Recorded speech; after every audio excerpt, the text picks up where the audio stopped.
మీరు ఇంజనీరింగ్ చేశారా? జాబ్స్ కోసం సెర్చ్ చేస్తున్నారా? 3600 మందికి పైగా స్టూడెంట్స్ కి జాబ్స్ వచ్చేలా చేసిన code Gyan 100 days software course లో జాయిన్ అవ్వండి. మీ కెరియర్ ని బిల్డ్ చేసుకోండి. హలో అండి, నమస్తే. నేను మీ హరిత అక్కల, emotional wellness coach and motivational speaker. Welcome back to Suman TV. నేను ఈరోజు ఒక టాపిక్ తీసుకొచ్చానండి. నాకు చాలా ఇష్టమైన, నాకు చాలా ఇన్స్పైరింగ్ అయిన మనిషి. మీ అందరికీ కూడా తెలుసు, ఇప్పటికీ చాలాసార్లు చెప్పాను, కానీ మళ్ళీ చెప్తాను. ఈయన పేరు తెలుసు కదా, నెల్సన్ మండేలా. మీ అందరికీ తెలిసే ఉండొచ్చు, మనం స్కూల్లో టెక్స్ట్ బుక్స్లో చదువుకుంటూనే పెరిగాం. Yes or no? Nelson Mandela South ఆఫ్రికాలో ఎన్నో సంవత్సరాలు జైల్లో, 28 years అనుకుంటాను, ఇఫ్ ఐఎమ్ నాట్ రాంగ్, అన్ని సంవత్సరాలు జైల్లో గడిపి బయటికి వచ్చిన ఒక మనిషి. మనమైతే ఎలా ఉంటామండి? జనరల్గా అడుగుతున్నాను. నేను అయి ఉంటే మాత్రం చాలా డల్ అయిపోయి ఉండేదాన్ని. ఇంతే నా లైఫ్ అని బయటికి కూడా రావక్కర్లేదు, లోపలే నేను కొలాప్స్ అయిపోయినా no problem, no doubt about it. But ఈయన నాకు ఒక ఎక్స్పీరియన్స్ చాలా నచ్చిందండి ఈయనది. ఒకరోజు ఏం జరిగిందంటే, నెల్సన్ మండేలా ప్రెసిడెంట్ అయిపోయారు సౌత్ ఆఫ్రికాకి. అండ్ వాళ్ళు మ్యారేజ్ అయ్యింది, పిల్లలు, ఇంకా తెలుసు కదా, he got married thrice. So తన పిల్లలతో పాటు, తన వైఫ్తో పాటు ఒకసారి హోటల్కి వెళ్ళారు ఫుడ్ తినడానికి. అండ్ వాళ్ళందరూ యాక్చువల్గా it was a family party, family get together. వాళ్ళందరూ కలిపి తింటూ ఉంటే సడన్గా నెల్సన్ మండేలా గారు పక్కనే టేబుల్లో కూర్చున్న ఒక మనిషిని, మీరు కూడా మాతో పాటు కూర్చొని లంచ్ చేయరా అని ఇన్వైట్ చేశారంట. ఓకే, అలా ఇన్వైట్ చేసినప్పుడు వీళ్ళ ఫ్యామిలీ మెంబర్స్ అందరికీ అనిపిస్తుంది కదా స్ట్రేంజ్గా, ఇదేంటిది, ఈయన మనతోని కాకుండా వాళ్ళతోని, ఆయన ఎవరో స్ట్రేంజర్తో పిలిచారేంటి, సరే అని ఆ టైంకి అయితే కామ్గా ఉన్నారంట. లంచ్ కానిచ్చేశారు. కానీ లంచ్ చేస్తున్నప్పుడు ఆ తింటున్న మనిషి చేతులు ఇలా ఇలా ఇలా ఇలా ఊగుతూ, చాలా టెన్షన్గా, ఏదో తప్పించుకొని తొందరగా తినేసి ఇక్కడ పారిపోదాం అన్నట్టు బిహేవ్ చేసి, మొత్తాన్ని ఫాస్ట్గా లంచ్ ఫినిష్ చేసి త్వరగా వెళ్ళిపోయాడట. వెళ్ళిపోయిన తర్వాత నెల్సన్ మండేలాని పట్టుకొని వీళ్ళ ఫ్యామిలీ మెంబర్స్ అడిగారు, what was the reason, who is he, ఆయన ఎవరు, అసలు ఎందుకు ఆయనని మనతో పాటు కూర్చోబెట్టేవని. ఆయనని జైల్లో పెట్టిన జైలర్ అన్నమాట. అన్ని సంవత్సరాలు, మనకు తెలుసు కదా, ఇంకా జైల్లో పెట్టారంటే ఎలాంటి టార్చర్ ఉంటుందో కూడా యూ కెన్ ఇమాజిన్, రైట్? ఆయన ఎంత హెరాస్ చేసి ఉంటారో, ఎన్నిసార్లు వాటర్ అడిగితే వాటర్ కాకుండా యూరిన్ ఇచ్చి ఉంటారో. Only Nelson Mandela knows. నేను అంత డీప్గా ఆ స్టోరీలోకి దిగను. పెయిన్ గురించి ఎక్కువ మాట్లాడకండి, సొల్యూషన్స్ గురించి మాట్లాడదాం, కైండ్నెస్ గురించి మాట్లాడదాం. ఓకే, మనం ఎంత ఎంపతి గురించి మాట్లాడదాం, సింపతి గురించి మాట్లాడదాం, కరేజ్ గురించి మాట్లాడదాం. ఓకే, సో నేను ఆ పర్సన్. సో ఆయన తెలుసు కదా మీకు, ఇన్ని సంవత్సరాలు జైల్లో జైలర్ అంటేనే. సో ఈయన అన్నారంట, నెల్సన్ మండేలా గారు, నేను ఆయనని పిలిస్తే లంచ్కి, ఆయనకి డిజీజ్ ఉందేమో అందుకే ఇలా షివర్ అయ్యారు అన్నారంటే ఇంట్లో వాళ్ళు. దానికి మండేలా ఆన్సర్ ఏం చెప్పారంటే, కాదు, యాక్చువల్గా ఆయన నన్ను జైల్లో ఎలా ట్రీట్ చేశారో నేను కూడా అలానే ట్రీట్ చేస్తానేమో అన్న భయం ఆయనలో క్రియేట్ అవ్వటం వల్ల ఆయన ఇలా ఇలా ఇలా ఇలా షేక్ అయ్యాడని చెప్పాడట. తింటున్న ఫోర్క్, స్పూను ఇలా ఇలా షేక్ అవుతున్నాయి అని అంటే మనం చేసినవి ఏంటో మనకు తెలుసు కదా. Yes or no? So we are a reflective persons for our selves. మనకి ఇంకెవ్వరు అవసరం లేదు, మన లోపల ఉన్న మిర్రర్ రిఫ్లెక్షనే మనం ఏంటో తెలియజెప్తుంది. Yes or no? The more you know about yourself, the more we know, అంటే మనకి మనం ఎక్కువ తెలుసుకుంటూ, లోపల ఉన్న శక్తిని మనం ఏంటో గ్రహించుకుంటూ, మనల్ని మనం కైండ్నెస్తోనే, వెరీ ఇంపార్టెంట్. కొంతమంది క్లయింట్స్ తాను తిట్టుకుంటూ మాట్లాడతారు నాతోని, నాకు ఇంతే మ్యామ్, ఇంకింతే, నాకు ఇంతనే జరగాలి, నాకు తెలుసు అని. మన పాస్ట్ ఎలాంటిదైనా సరే మనల్ని మనం క్షమించుకోగలగాలి. Self forgiveness is very important.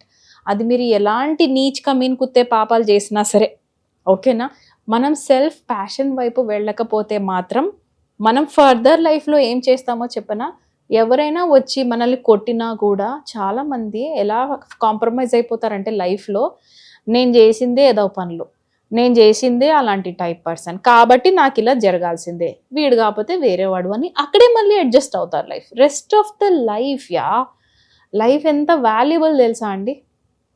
No, don't choose this. Okay, కరేజియస్గా నిలబడండి, స్టాండ్ తీసుకొని మీకోసం మీరు మైక్ తీసి గట్టిగా మాట్లాడాల్సిందే. మీకు జరుగుతున్న అబ్యూజ్ ఏదన్నా ఉంది అంటే మాత్రం come out. Don't take much abuse, come out of that relationship. కానీ 2 years టైం తీసుకుని బేస్ తయారు చేసుకుని బయటికి రండి. ఆ బేస్మెంట్ ఎంత స్ట్రాంగ్ ఉండాలి అని అంటే రెస్ట్ ఆఫ్ ద లైఫ్ మీరు ఆ బేస్మెంట్ పైన ఎన్ని ఫ్లోర్స్ అన్న పైకి కట్టగలగాలి, కానీ బేస్ మాత్రం స్ట్రాంగ్గా ఉండాలి. అలాంటి ఫౌండేషన్ క్రియేట్ చేసుకోగలగాలి మనం. మనలో అంత శక్తి ఉంది. కానీ మనం ఏమనుకుంటామో చెప్పనా, మీకు ఇంకొక ఎఫెక్ట్ గురించే చెప్తాను. మీకు ఆల్రెడీ చెప్పాను, మళ్ళీ గుర్తు చేస్తాను. Placebo effect. I will show you placebo effect. Okay, ఈ ప్లసీబో ఎఫెక్ట్ అంటే ఏంటి అంటే మన బ్రెయిన్కి ఏది రియల్ ఏది ఫేక్ అని పెద్దగా తెలీదు. ఓకే, అది ఓన్లీ మనల్ని సర్వైవల్ కోసమే ప్లాన్ చేసుకొని మనల్ని బతికిస్తూ ఉంటుంది. సపోజ్ మీరు ఈ రోజు ఫుడ్ తినలేదు అనుకోండి, మీకు ఆకలేస్తూ ఉంటుంది. ఆకలేస్తున్నప్పుడు అది ఏం చేస్తుంది, మన బోన్స్లోనో ఎక్కడో డిపాజిట్ అయిన ఫ్యాట్స్ని యూజ్ చేసుకొని కొద్దిసేపు అయితే నడిపిస్తుంది బండి. బట్ రిమైండ్ చేస్తూనే ఉంటుంది బ్రెయిన్, నువ్వు ఫుడ్ తినలేదు, నువ్వు ఫుడ్ తినాలి, నువ్వు బతకాలి అంటే నువ్వు ఫుడ్ తినాలి, నీకు దాహం వేస్తుంది, వాటర్ తాగాలి. This reminders will keep coming. ఎందుకనంటే brain is made for survival, it is not made for happiness. Happiness responsibility మనది, మనం తీసుకోవాలి. అంటే ఏమి అఫర్మేషన్స్ మనం చెప్పాలి, very important. No, placebo effect నేను ఇక్కడ ఎందుకు చూపించానో చెప్తాను. ప్లసీబో ఎఫెక్ట్ అంటే జనరల్గా ఏం జరిగిందంటే మన బ్రెయిన్కి ఫేక్ అండ్ రియల్ ఏంటో తెలియదు కాబట్టి ఒకప్పుడు ఏం చేసేవాళ్ళంటే డాక్టర్స్ పలానా యుద్ధాల టైంలో, మరి 1930s వరల్డ్ వార్స్ టైంలో ఇది ఎఫెక్ట్ కనుక్కున్నారు. ఏంటి అంటే వాళ్ళకి మెడిసిన్స్ అయిపోయేవి, పెయిన్ కిల్లర్స్ కట్ అయిపోయి వచ్చేవాళ్ళు కదా, మరి చేతులు కాళ్ళు కట్ అయిపోయి మరీ వచ్చేవాళ్ళు డాక్టర్స్ దగ్గరికి. అప్పుడేమో మనకి ఇప్పుడు ఉన్నంత లేదు కదా, షార్టేజెస్ ఉండేవి మెడిసిన్స్. సో వాళ్ళకి సరిపోయేవి కాదు. సో కానీ వాళ్ళు డాక్టర్స్ని ఎంత నమ్మేవాళ్ళు, నర్సెస్ని అంటే వాళ్ళ నమ్మకాన్ని వాడుకొని వాళ్ళకు మాట చెప్పేవాళ్ళు. వాళ్ళకి ఇచ్చేదేమో షుగర్ పిల్స్, వాళ్ళ చేతిలో ఏమి ఇచ్చేవాళ్ళు, ఇది పెయిన్ కిల్లర్ అని చెప్పి వాళ్ళ చేతిలో పెట్టేవాళ్ళు. వాళ్ళకేమో ఇక్కడ చేయి కట్ అయిపోయో కాలు కట్ అయిపోయో అంత నరక బాధంలో వీళ్ళు ఇచ్చిన మెడిసిన్ అంటే షుగర్ పిల్ని వాళ్ళు వేసుకుని వాళ్ళు నమ్మేరి మనుషుల్ని. కాబట్టి బ్రెయిన్ ఏం రిలీజ్ చేసింది, అది పెయిన్ కిల్లరే తీసుకుంది అని నమ్మించింది. ఆ నమ్మకం నుంచి వాళ్ళు క్రియేట్ చేసుకున్న పవర్ ఏంటి తెలుసా, హీలింగ్. పెయిన్ తగ్గిపోయింది అన్న నమ్మకం నుంచి వాళ్ళు నిజంగానే పెయిన్ తగ్గించుకోగలిగేవాళ్ళు. అండ్ ఇది ఇంట్రెస్టింగ్గా తయారైందనమాట రీసెర్చ్ వాళ్ళకి. తర్వాత మళ్ళీ రీసెర్చ్ చేశారు.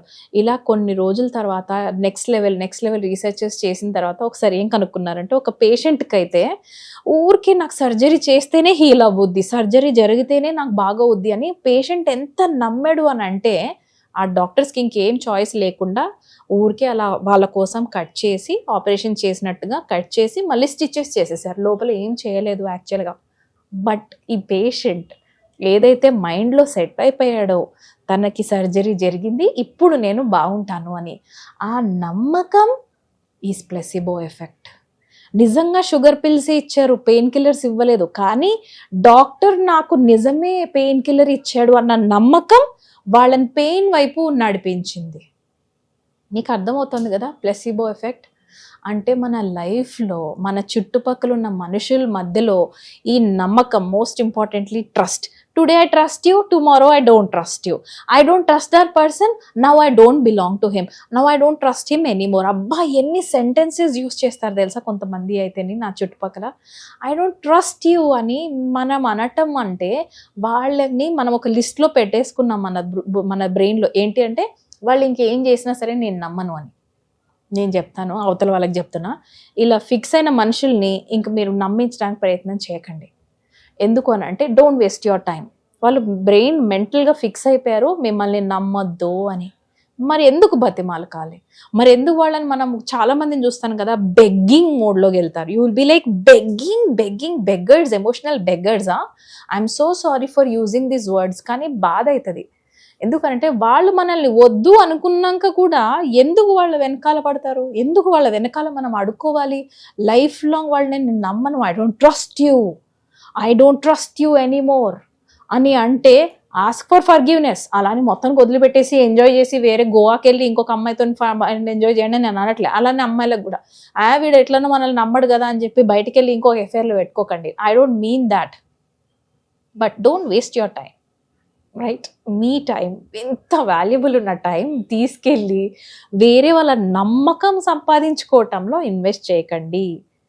రైట్? ఈ ప్లెసిబో ఎఫెక్ట్లో మీకు అప్పుడు అర్థమైంది కదా, జాలి, దయ, కరుణ, సింపతి, ఎంపతి, ప్రేమ, ఆనందం, శక్తి, శాంతి, పవిత్రత, ఇన్ని గుడ్ థింగ్స్ ఉన్నాయి. ఈ ఎథిక్స్ వైపు వెళ్దాం, గుడ్ థింగ్స్ వైపు వెళ్దాం. ఈక్వాలిటీ, ఫ్రెండ్షిప్, ఓకే, కంపాషన్, ఇవి డెవలప్ చేసుకుందాం. ఇన్స్టెడ్ ఆఫ్ మిస్ట్రస్ట్, నమ్మకం లేదు, నేను ఇంకా నిన్ను నమ్మను, నేను ఏం చేసినా నమ్మను. పాపం వాళ్ళు ఎంత బతిమాలినా నమ్మద్దు అని మనుషులకి ప్లెసిబో ఎఫెక్ట్ ద్వారా ఇప్పుడు నేను ఎందుకు చెప్తున్న సైంటిఫికల్ రీజన్ అంటే, they have made their minds not to trust you. Let them be, వాళ్ళని అలానే ఉండనివ్వండి. Let the time heal. Time and God are beautiful healers. వాళ్ళిద్దరూ వాళ్ళని హీల్ చేయడానికి, వాళ్ళ ఎమోషనల్ వూండ్స్ వాళ్ళు ఎంతసేపు స్పెండ్ చేశారో ఆ బాధలో అని మనకు తెలియదు కదా, రైట్? వాళ్ళని హీల్ అవ్వనివ్వండి. ఆ హీల్ అయ్యే టైం అండ్ ప్రొసీజర్ వాళ్ళకి ఆ ఫ్రీడమ్ ఇచ్చి మనం వాళ్ళని బాగా ప్రెషర్ పెట్టి ఎలా అయినా నాతోనే ఉండు, ఎలా అయినా నాతోనే just let them go. Everybody has freedom to live a happy life. Everybody deserves a happy life కదా. అందరికీ హ్యాపీగా ఉండే రైట్స్ ఉన్నాయి. Let them decide. వాళ్ళకి మనతోని ఉండాలి అని అనిపిస్తే ఎంజాయ్ దేర్ కంపెనీ. ఎవరికైనా మనతోని ఉండాలి అని అనిపించట్లేదు, పదే పదే మనల్ని ఏం చేసినా సరే ఇన్సల్ట్ చేస్తున్నారు, నలుగురిలో నిలబెడుతున్నారు, లేదా అవాయిడ్ చేస్తున్నారు, నంబర్స్ బ్లాక్ చేస్తున్నారు, ఐ డోంట్ నీడ్ యూ అంటున్నారు, డోంట్ బెగ్ దెమ్. బ్రేకప్. అర్థమవుతుంది కదా నేను ఏం చెప్తున్నారో? బ్రేకప్ పీపుల్, బ్రేకప్ అయిన వాళ్ళు ఎక్కువ హార్ట్కి తీసుకోకండి. మీకు తెలుసా, నేను ఈ మధ్య రీసెర్చ్ చేసిన దాంట్లో తెలిసింది, మన బ్రెయిన్లో ఇప్పుడు సపోజ్ మీకు సర్జరీ అయింది, బ్రెయిన్లో పెయిన్ కెమికల్ రిలీజ్ అవుతుంది అనమాట. మన బ్రెయిన్ ఇన్ఫర్మేషన్ ఇస్తుంది, పలానా ఏరియాలో నొప్పి పెడుతుంది, సో కొంచెం రెస్ట్ తీసుకో అన్న ఈ సిగ్నల్స్ మన బ్రెయిన్ రిలీజ్ చేస్తుంది. సేమ్ ఈక్వల్గానే ఎవరైనా మనల్ని హర్ట్ చేసినా, బ్రేకప్ చెప్పినా, మనల్ని వదిలేసి వెళ్ళిపోయినా అంతే లెవెల్ ఆఫ్ పెయిన్ మన బ్రెయిన్లో రిలీజ్ అవుతుందని బ్రెయిన్ సిటీ స్కాన్స్లో మరీ చూపించారండి, విత్ ప్రూఫ్స్. రైట్? ఫిజికల్ పెయిన్కి, ఎమోషనల్ పెయిన్కి, బ్రేకప్ పెయిన్కి నాకు అర్థమైనంతలో ఇంకా నేను ఇంతకంటే చెప్పలేను. రైట్? బ్రేకప్స్ అయినప్పుడు ఆ పెయిన్ ఎలా ఉంటుందో నాకు తెలుసు. సో డోంట్ గో, వెళ్ళి వాళ్ళని బెగ్ చేయకండి. కానీ ఎలా హీల్ చేసుకోవాలి అన్నప్పుడు మాత్రం నాకు కనెక్ట్ అవ్వచ్చు, నేను మీకు హెల్ప్ చేయగలుగుతాను. రైట్? కింద కనిపిస్తున్న నంబర్కి ఒకసారి కాల్ చేయండి, మనకి ఎన్రోల్ అవ్వండి మన కోర్సెస్కి. లేదనంటే 1 సెషన్ అయినా సరే ఫస్ట్ ఎన్రోల్ అయ్యి చేయండి, మాట్లాడండి. హెల్ప్ అవుతుందా, నెక్స్ట్ లెవెల్కి వెళ్దాం. హెల్ప్ అవ్వట్లేదా, కేల్ ఖతం, దుకాన్ బంద్. But take a help. No, right? I'll be waiting. Thank you. నమస్తే.